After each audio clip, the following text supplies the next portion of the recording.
Pemirsa, memantapkan program kerja serta meningkatkan rasa kebangsaan, para istri pejuang 45 yang tergabung dalam wadah Wirawati Catur Panca mengadakan Munas ke-11 pagi tadi di Kuta. Munas diikuti seluruh pengurus Wirawati daerah di Indonesia, berlangsung selama 4 hari, membahas sejumlah persoalan, salah satunya regenerasi anggota. Mustika Ratu juga membantu kami karena kebetulan Ibu.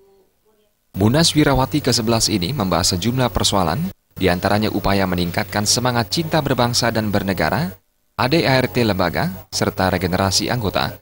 Ketua Pengurus Harian Daerah Bali, Jero Wilaja mengatakan, Wirawati sebagai organisasi yang beranggotakan istri para pejuang 45, memiliki peranan penting dalam pembangunan dan perjuangan kemerdekaan bangsa.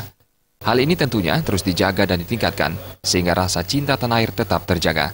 Hal ini pula menjadi agenda pembahasan pada Munas yang berlangsung selama 4 hari ini. Masing-masing daerah memiliki tugas untuk memberikan masukan dan program kerja terhadap langkah yang akan diambil ke depan dalam menyelamatkan generasi muda, serta menumbuh kembangkan semangat dan cinta tanah air.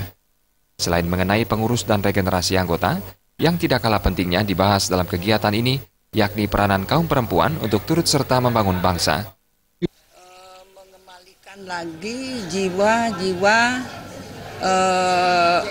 JSN 45. Jadi kembali kita utama untuk mewujudkan bela negara, cinta negara, dan cinta tanah air. Itu terutama.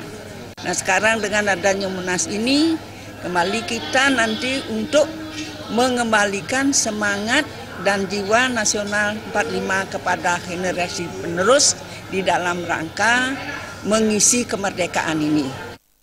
Gubernur Bali dalam sambutannya dibacakan Asisten Bidang Pembangunan Ida Bagus Subiksu menyambut dan mendukung penuh kegiatan ini.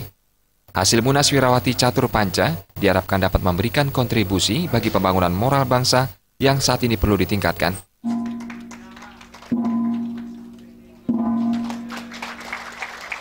Terima kasih. Trimaja dan Joko Andika, Bali.